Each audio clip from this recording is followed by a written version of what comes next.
Hi everyone, Lisa Haven here. Will be silent or suffer the consequences.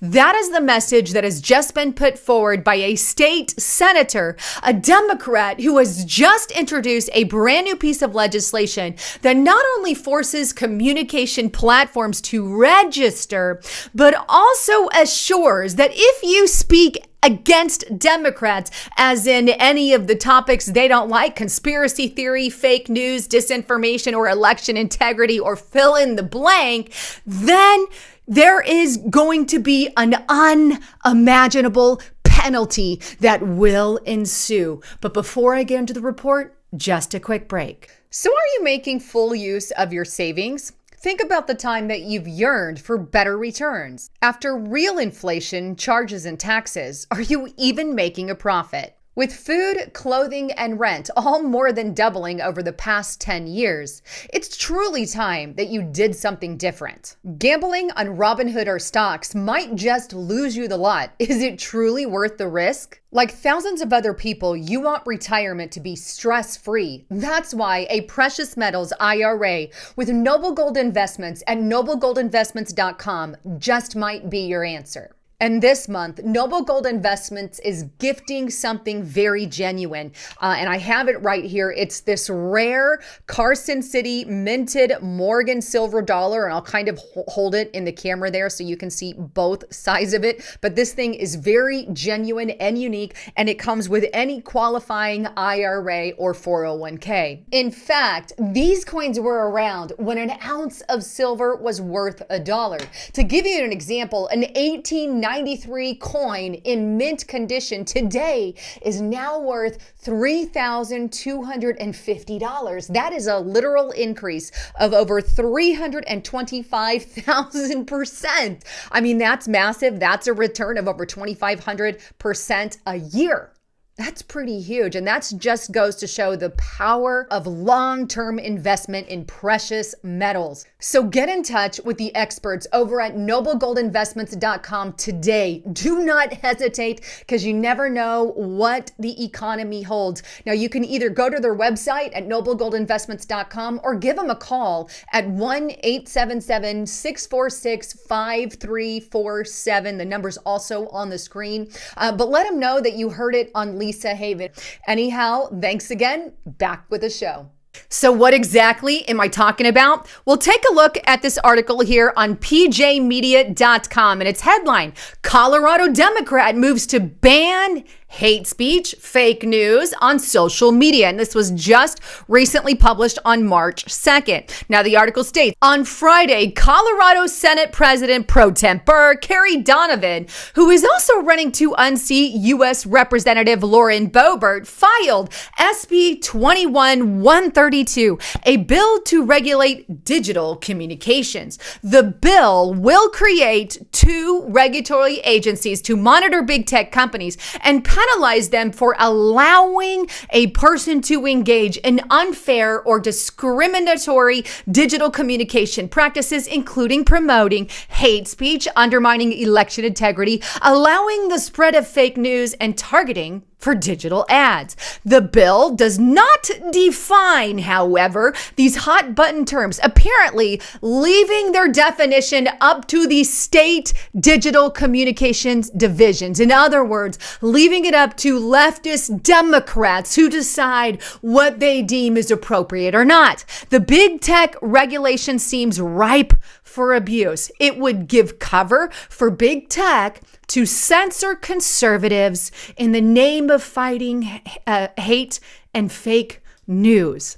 SB 21-132 would create digital communications divisions and a digital communication commission, tasking these bodies with registering every digital communication platform, including social media platforms like Facebook and Twitter and Instagram, and media sharing platforms like YouTube and Twitch, and monitoring their activity to prevent discrimination. And it goes on to talk about some of the things. But what I want to do now is take you over first to Carrie Donovan. This is the lady that has introduced it, Senator Carrie Donovan there. She is the president pro tempore. And I hope she doesn't get elected, considering everything that's going on. But here's the actual legislation. And this is what I really want to hone in on, because this thing is downright terrifying. Because basically what it does in a roundabout way is it makes it so the government can regulate your speech, at least in the state of Colorado, because you can deem anything and everything that you want,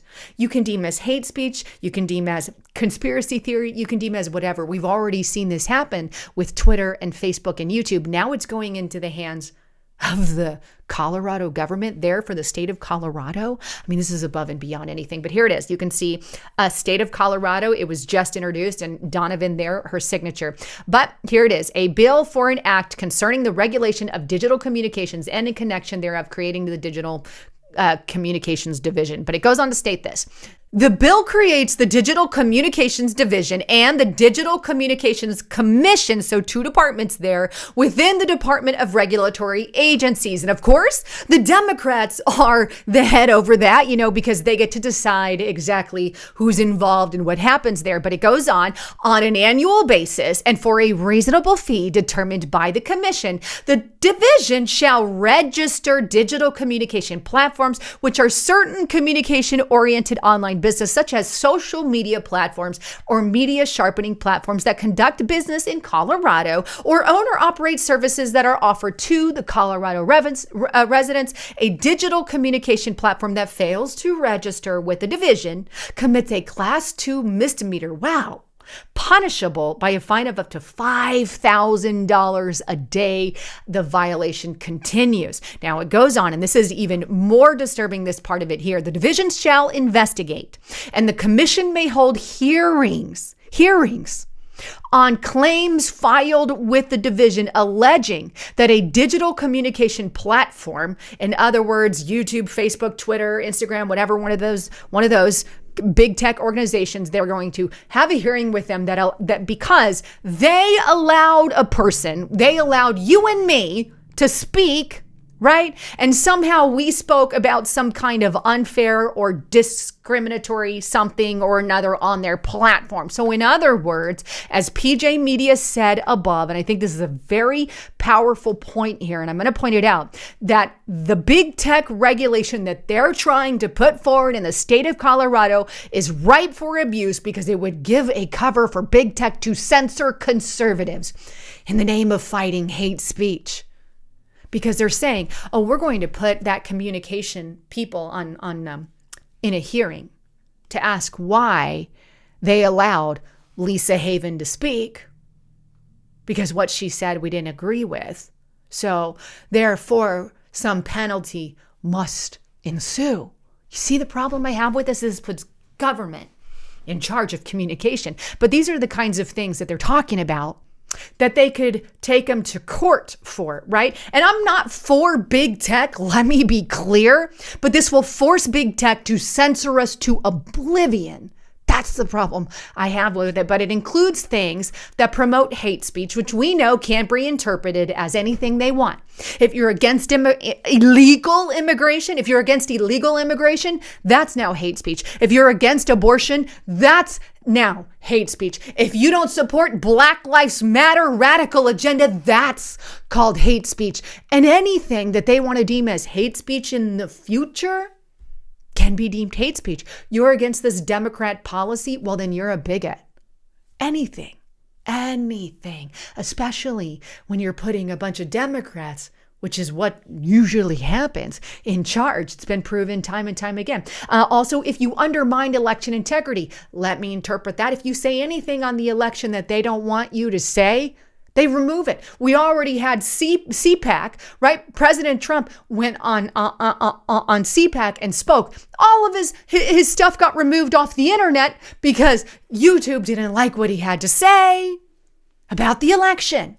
You can't question it. No matter what you question it, how there's going to be some kind of penalties ensuing, or if you disseminate intentional disinformation, which translates to anything that they don't want out, or if you talk about conspiracy theories, that means a lot of the times, not all of them, but information that the government wants kept hidden and doesn't want the public to know about or question, or fake news, or authorize, encourage, or carry out violations of users' privacy. That's a complete silencing. Completely. Of course, it sounds good on the surface. Nobody wants that.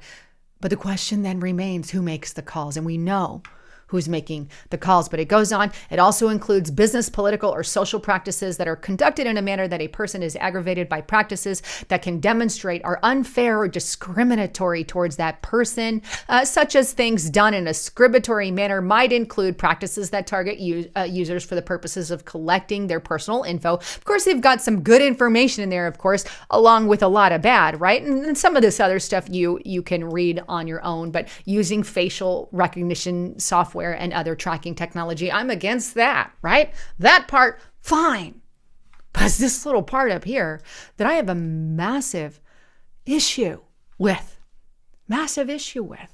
And you know what? It's not going away.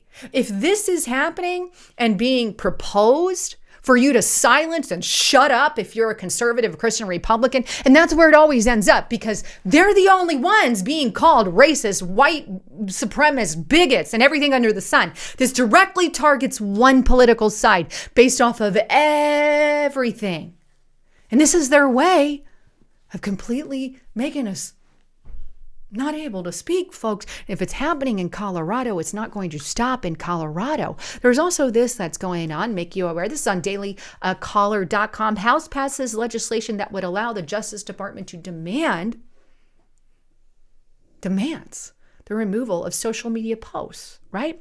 The House of Representatives passed legislation as part of H.R. 1 bill. There's that dreaded bill again, but snuck inside of it, it would allow the DOJ to require social media sites to remove certain information based off the fact that, removed posts directed, if they directly involve any kind of what they identify to be published or working with foreign agents on propaganda. There was a time that they were calling President Trump a Russian disinformation agent, and Prop 2 or not, or something to that level came out, and they were accusing all alternative media as Russian disinfo. But this isn't just coming from the state of Colorado. There's stuff happening all across the board. And I'm just going to skim this because I talked about this already on YouTube and Restricted Republic, I believe. But this is published earlier, but just as a quick reminder, Illinois Congress member signs into effort to remove Christian influence from America. Now, if you guys don't recall, there is a group that's basically an atheist group called the Secular Democrats of America. And they made an entire list of demands that were completely and utterly anti-Christian, that they're trying to force Biden, his administration, and all these things. And here's all the things they propose. Don't want to get into them again because I got into them once before, but this is the kind of stuff we're facing on a daily basis, on a state level, on a national, federal level, all of it, right? And that's just the tip of the iceberg. Just the tip. Anyhow, I don't know about you, but I don't want to be silenced. I'm not going to be silent. I am not going to be silent. That's why I created Restricted Republic, right? But they're trying to shoot around everything in so many different ways. We have to start getting on the rear ends, metaphorically speaking, of our state legislators, our state representatives, our congressional leaders, the whole 9 yards. Do not. I personally recommend it. I'm not going to personally do. You can do what you want, but I'm not going to give money anymore to any Republican candidate who doesn't run on a couple of things. A, if you don't start sticking up for our election integrity, I'm not going to give you a cent. B, if you don't stand against cancel culture, I'm not going to give you a cent. And third, if you don't stop this ludicrous attack against our freedom of speech and the censorship of conservatives, don't even bother running for a political office. Those 3 things have to be front and center, and we have to put our money where our mouths are. Anyhow, I love all of you. Please subscribe to the channel. Thanks again for tuning in. I'm Lisa Haven, signing out.